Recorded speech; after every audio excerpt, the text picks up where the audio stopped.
তফসিল ও ভোটের তারিখ নিয়ে বিভ্রান্তি না ছড়াতে ইসির অনুরোধ। বিলম্বিত হতে পারে খালেদা জিয়াকে লন্ডন নেওয়া। টানা 4 মাস রপ্তানি আয়ে পতন। সুদানে আরএসএফে ড্রোন হামলা, 43 শিশুসহ নিহত 79। ভারতে নিরবচ্ছিন্ন তেল সরবরাহ চালিয়ে যাবে রাশিয়া, পুতিন।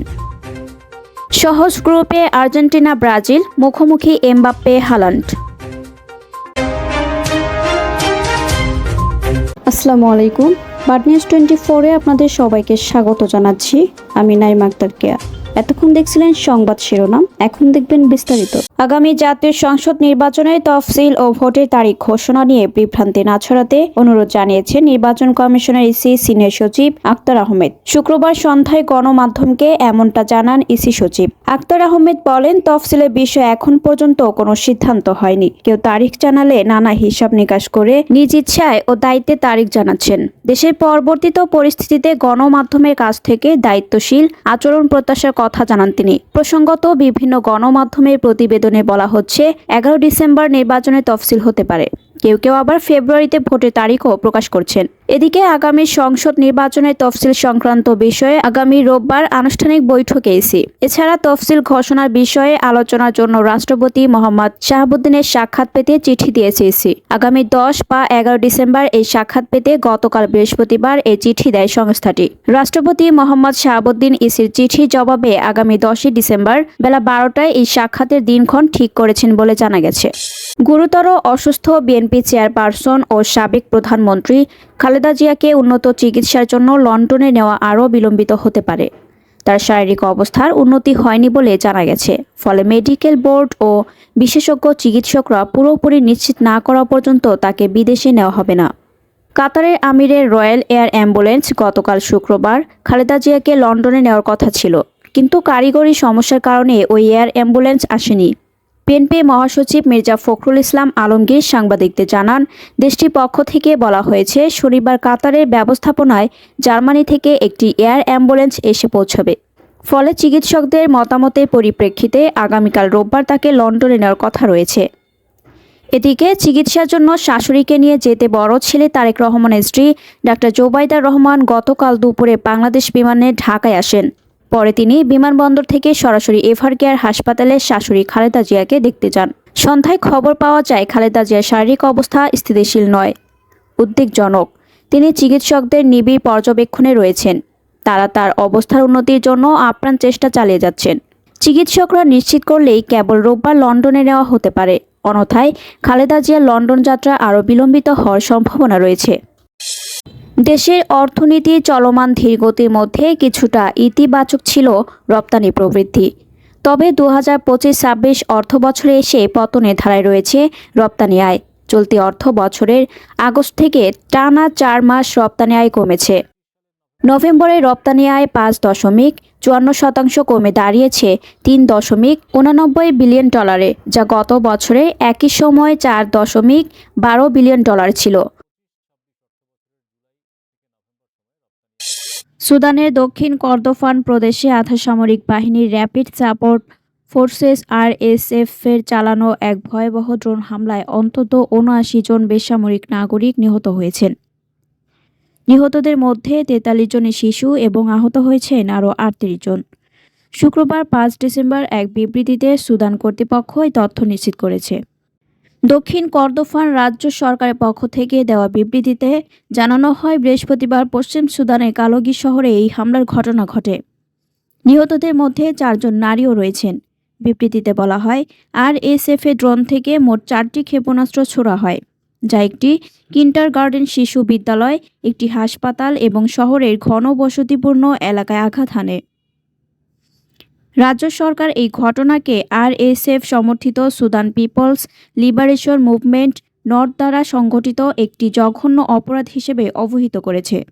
প্রথম দিকে রাজ্য সরকার হামলায় 6 শিশু ও একজন শিক্ষক সহ মোট 8 জন নিহত হওয়ার খবর দিলেও পরে নিহতের সংখ্যা বেড়ে 79 জনে পৌঁছায়। দক্ষিণ কর্দোফান রাজ্য সরকার আন্তর্জাতিক সম্প্রদায় ও মানবাধিকার সংগঠনগুলোর প্রতি কঠোর পদক্ষেপ নেওয়ার আহ্বান জানিয়ে বলেছে, আরএসএফকে একটি সন্ত্রাসী সংগঠন হিসেবে ঘোষণা করতে হবে। এবং তাদের মিত্রদের এই অমানবিক অপরাধের জন্য জবাবদিহির আওতায় আনতে হবে। এই হামলার তীব্র নিন্দা জানিয়েছে জাতিসংঘ শিশু বিষয়ক সংস্থা ইউনিসেফ। এক বিবৃতিতে হামলাটিকে শিশুদের অধিকার লঙ্ঘনের এক ভয়াবহ উদাহরণ বলে উল্লেখ করেছে সংস্থাটি। ইউনিসেফ জানায়, নিহতদের মধ্যে 5 থেকে 7 বছর বয়সী 10 জনেরও বেশি শিশু রয়েছে। আনাদোলুর খবরে বলা হয়, গত মাসে উত্তর ও দক্ষিণ কর্দোফানে ক্রমবর্ধমান সহিংসতার কারণে 41,000-এরও বেশি মানুষ পালিয়ে গেছে।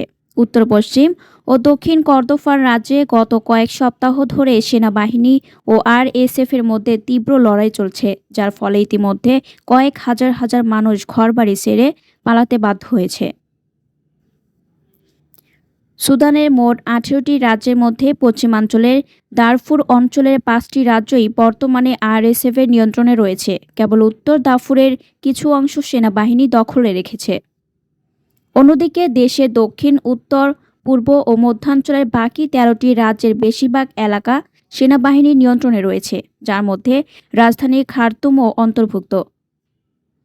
2023 সালের এপ্রিল মাসে সুদান সেনাবাহিনী ও আরএসএফের মধ্যে শুরু হওয়া এই গৃহযুদ্ধ ইতিমধ্যে ভয়াবহ রূপ ধারণ করেছে। বিশ্ব স্বাস্থ্য সংস্থার তথ্য অনুসারে এই সংঘাতে এখন পর্যন্ত নিহত হয়েছেন অন্তত 40,000 মানুষ এবং ব্যস্তচ্যুত হয়েছেন প্রায় 1,20,00,000 মানুষ।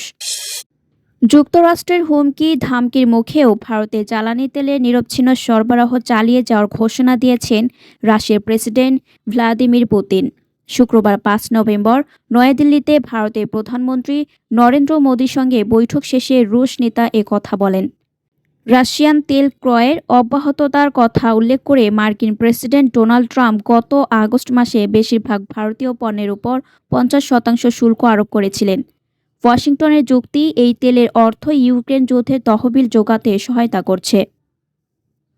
ইউক্রেন যুদ্ধ শুরুর পর ঘনিষ্ঠ অংশীদার ভারতে প্রথমবার সফর করছেন পুতিন।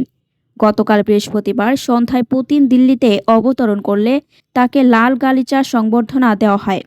প্রোটোকল ভেঙে মোদি নিজেই সেখানে উপস্থিত হন এবং রুশ নেতাকে বুকে জড়িয়ে ধরেন। আলোচনায় মোদিকে পুতিন বলেন, রাশিয়া তেল, গ্যাস, কয়লা এবং ভারতের জ্বালানি উন্নয়নের জন্য প্রয়োজনীয় সবকিছুর একটি নির্ভরযোগ্য সরবরাহকারী। দ্রুত বর্ধনশীল ভারতীয় অর্থনীতির জন্য আমরা জ্বালানির নিরবচ্ছিন্ন চালান চালিয়ে যেতে প্রস্তুত। এ সময় মোদি বলেন, জ্বালানি নিরাপত্তা ভারত রাশিয়া অংশীদারিত্বের একটি শক্তিশালী এবং গুরুত্বপূর্ণ স্তম্ভ।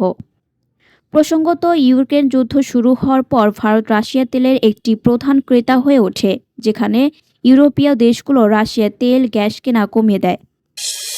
2026 ফিফা বিশ্বকাপের বাকি আর 187 দিন। দরজায় কড়া নাড়ছে বিশ্ব ফুটবলের সবচেয়ে জমজমাট মহাদ্বৈরথের আসর। এরই মধ্যে হয়ে গেল ড্র অনুষ্ঠান। আগামী বছরের 11 জুন শুরু হতে যাওয়া ফুটবলের মহাযজ্ঞের ভাগ্য নির্ধারণী মিলন মেলা বসেছিল যুক্তরাষ্ট্রের ওয়াশিংটনের কেনেডি সেন্টারে। অনুষ্ঠানে উপস্থিত ছিলেন 3 স্বাগতিক দেশ, কানাডার প্রধানমন্ত্রী মার্ক কার্নি, মেক্সিকোর প্রেসিডেন্ট ক্লদিয়া শেনবাউম ও যুক্তরাষ্ট্রের প্রেসিডেন্ট ডোনাল্ড ট্রাম্প। এছাড়াও আর্জেন্টিনার কোচ লিওনেল স্ক্যালোনি সহ ফুটবলের সাবেক মহারথীরা উপস্থিত ছিলেন। ড্রয়ে প্রথমেই 3 স্বাগতিক দেশে গ্রুপ ঘোষণা করা হয়, যা আগেই ঠিক করে রাখা হয়েছিল। স্বাগতিক মেক্সিকো এই গ্রুপে, কানাডা বি এবং যুক্তরাষ্ট্র ডি গ্রুপে খেলবে। এরপর শুরু হয় বাকি 45 দিনের ভাগ্য নির্ধারণ। পর থেকে বল তোলেন ন্যাশনাল ফুটবল লিগের 7 বারের সুপার বল জয়ী টম ব্রেডি, ন্যাশনাল হকি লিগের হল অফ ফেমার এবং 4 বারের স্ট্যানলি কাপ জয়ী ওয়েইন গ্রেটস্কি, মেজর লিগ বেসবলের 7 বারের অল স্টার ও নিউ ইয়র্ক ইয়াঙ্কিজের খেলোয়াড় অ্যারন জাজ এবং এনবিএর 4 বারের champion O hall of famer Shakil Anil. প্রথমবারের 12 গ্রুপের 12টি দল নির্ধারিত হয়। এরপর দ্বিতীয় ধাপে তা গিয়ে ঠেকে 24 দলে। এরপরই চমকের পালা। তৃতীয় ধাপের পর দেখা গেল একই গ্রুপে পড়েছে ফ্রান্স ও নরওয়ে। তার মানে বিশ্বকাপে লড়াই হতে যাচ্ছে সময়ের সেরা 2 তারকা কিলিয়ান এমবাপ্পে ও আর্লিং হাল্যান্ডের। এরপর শেষ ধাপে চূড়ান্ত হয়ে যায় 48টি দলের লড়াইয়ের সমীকরণ।